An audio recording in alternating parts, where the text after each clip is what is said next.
আসসালামু আলাইকুম। আপনারা কেমন আছেন? আশা করি সবাই ভালো আছেন।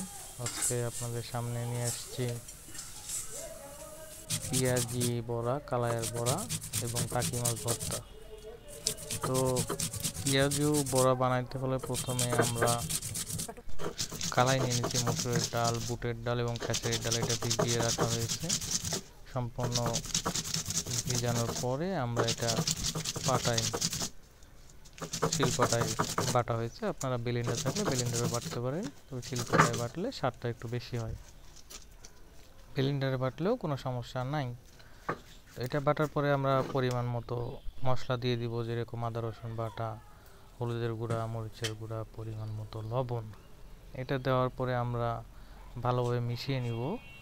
মিশিয়ে নিয়ে তারপরে আমরা কড়াইতে ভাজবো।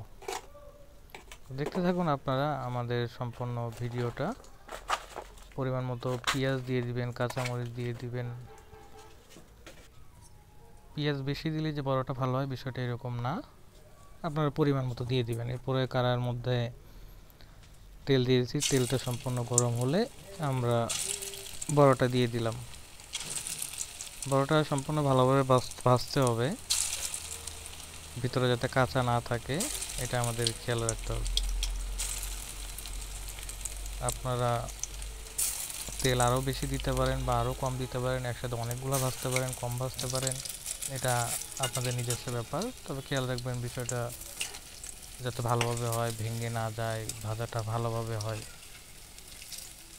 এটা সম্পূর্ণ খেয়াল করবেন। কয়েকবার করে উল্টে দিবেন, একটু ভাজা হলে উল্টে দিবেন, আবার ওইটা হলো অপর পিঠ উল্টে দিবেন। এইভাবে উল্টে দেওয়ার পর দেখবেন সম্পূর্ণ লাল লাল হয়ে যাবে।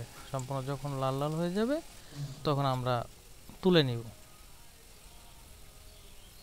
দেখতে পাচ্ছেন আপনারা ভাজা হচ্ছে, ভাজা প্রায় শেষ। এখন আমরা উঠাই নিব। এখন আপনারা দেখতে পারবেন ওই একই তেলের মধ্যে আমরা টাকি মাছ দিয়ে দিব। আমাদের পেঁয়াজ বড়াটা বানানো শেষ, এবার টাকি মাছ ভর্তা করার পালা। টাকি মাছটা আমরা গরম তেলের মধ্যে দিয়ে দিচ্ছি। টাকি মাছটা আমাদের সম্পূর্ণ তেলেই ভাজতে হবে, পানি দেওয়া যাবে না। টাকি মাছটা যখন একটু লাল লাল হয়ে যাবে, ভাজা হয়ে যাবে, টাকি মাছটা আমরা উঠাই নিব। নিয়ে ওই একই তেলের মধ্যে আমরা পেঁয়াজ, কাঁচামরিচ, তারপরে রসুন এগুলো ভেজে নিব। এগুলো ভাজার পরে আমরা মাছটা কাটা বেছে নিব, নিয়ে আমরা হাতে ভর্তা করব। অনেকে পাটায় ভর্তা করতে পারেন, সেটা আপনাদের নিজস্ব ব্যাপার। হাতে ভর্তা করলে স্বাদটা ভালো হয়। আপনারা দেখুন একই তেলের মধ্যে আমরা পেঁয়াজ, মরিচ এবং রসুন এগুলো আমরা ভেজে নিব। পেঁয়াজ মরিচটা যখন একটু লাল লাল হয়ে যাবে তখন আমরা এটা উঠায় নিব।